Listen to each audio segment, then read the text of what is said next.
जय श्री कृष्णा। छोटी सी कहानी बड़ी सीख, सत्संग की महिमा। एक बार का जिक्र है, एक बहुत बड़ा चोर था। जब वो मरने लगा तो अपने बेटे को बुलाकर उसने नसीहत दी कि अगर तुझे चोरी करना है तो किसी महात्मा के सत्संग में, गुरुद्वारा में, धर्मशाला या धर्म स्थल पर कभी मत जाना। इनसे तू दूर ही रहना। और दूसरी बात, अगर पकड़े जाओ तो मानना नहीं कि तुमने चोरी की है। चाहे कितनी भी मार पड़े, मानना मत कि तुमने चोरी की है। लड़के ने कहा कि जी सत्य वचन मैं ऐसा ही करूँगा। इसके बाद वह चोर तो मर गया और लड़का रोज रात को चोरी करता रहा। एक बार उस लड़के ने चोरी करने के लिए किसी घर में ताले तोड़े। घर वाले जाग पड़े और उन्होंने शोर मचा दिया। आगे पहरेदार खड़े थे।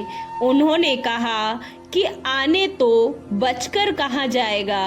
अब हम यहाँ पर सब मिलकर उसको पकड़ लेंगे।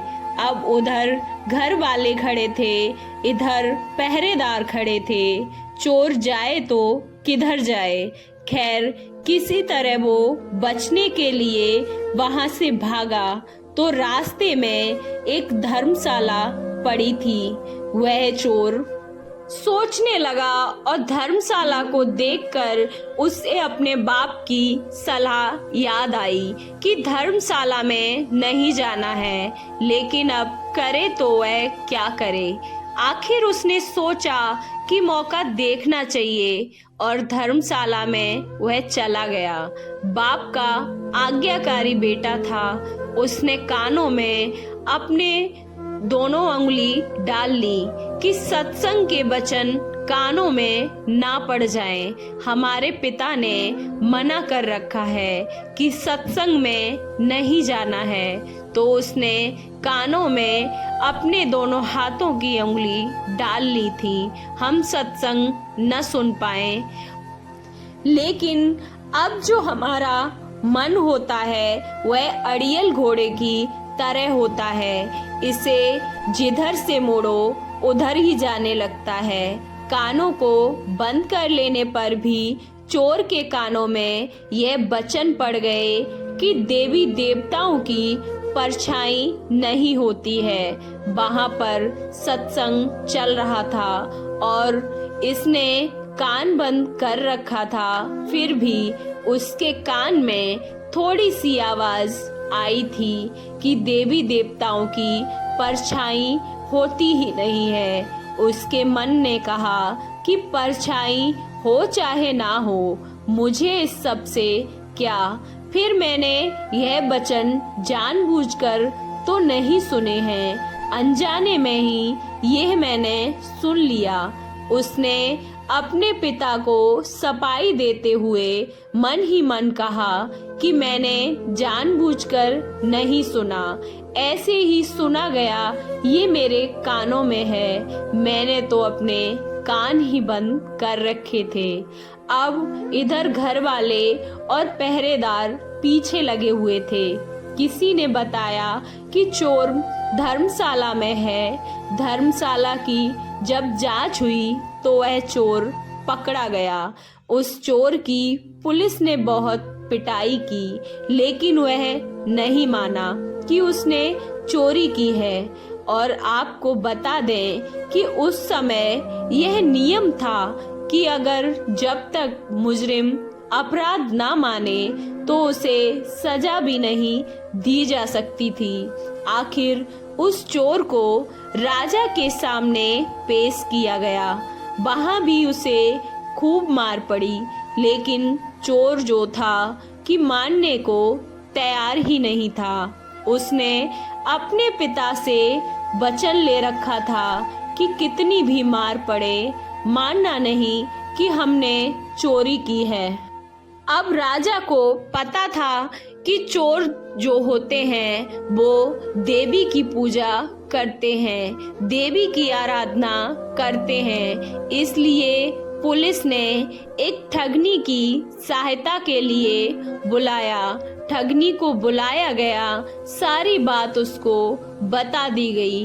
तो उसने कहा कि मैं मना लूंगी उसको, इससे कहलवा लूंगी कि इसने ही चोरी की है। उस ठगनी ने देवी का एक स्वांग रचा, भेष बनाया, 2 नकली बाहें लगाई, चारों हाथों में चारों मसाले जलाई और नकली शेर की सवारी भी की। चूंकि वह पुलिस के साथ मिली हुई थी, इसलिए जब वो आई तो उसकी हिदायत के मुताबिक जेल के दरवाजे कड़ कर खुल गए।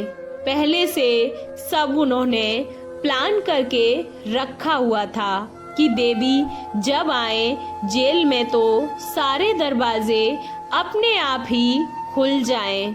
ऐसा ही हुआ और जब वह आदमी किसी मुसीबत में फंस जाता है तो वह अपने इष्ट देव को ही याद करता है। इसलिए चोर भी उस समय देवी माँ को ही याद करके बैठा हुआ था। अचानक से दरवाजा खुल गया और अंधेरे कमरे में एकदम रोशनी सी हो गई और उस ठगनी जो देवी का स्वरूप बनाए हुए थी, देवी के रूप में ही उसने एक खास अंदाज में कहा, देखो भक्त, तूने मुझे याद किया और मैं आ गई। तूने अच्छा किया जो तूने चोरी नहीं बताई। तूने अगर चोरी की भी है तो मुझे अब तू सच सच बता दे, मुझे न छिपाना, ये सब मुझको पता है। मैं तुझे यहाँ से फौरन आजाद करा दूंगी। यहाँ से चोर देवी का भक्त था। अपने इष्ट को सामने खड़ा देखकर वह बहुत ही खुश हुआ। मन में सोचा कि इसको मैं सब कुछ सच सच बता दूंगा। अभी वह बताने के लिए तैयार ही हुआ था कि उसकी नजर देवी की परछाई पर पड़ गई। उसको फौरन सत्संग का वचन याद आ गया कि देवी की परछाई नहीं होती है।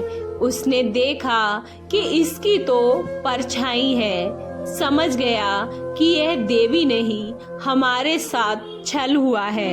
यह सोचकर वह चोर रुक गया और बोला कि माँ, मैंने चोरी नहीं की। अगर मैंने चोरी की होती तो क्या आपको पता न होता? आप तो सर्वव्यापी हैं, आप तो सब कुछ जानती हैं। अगर मैंने चोरी की होती तो आपको पता तो होता ही ना। मैंने कोई चोरी की ही नहीं है। अब ठगनी के कहने पर जेल के बाहर बैठे पहरेदार चोर और ठगनी की बातें नोट कर रहे थे।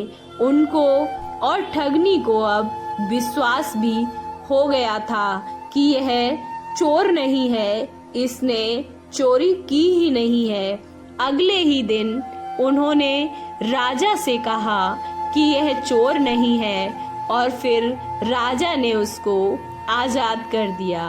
अब चोर आजाद हुआ तो सोचने लगा कि जब सत्संग का एक वचन सुना तो जेल से मैं छूट गया, और अगर मैं सारी उम्र सुनूं तो पता नहीं क्या क्या मुझे मिलेगा। जब यह ख्याल आया तो रोज चोर अब सत्संग जाने लगा।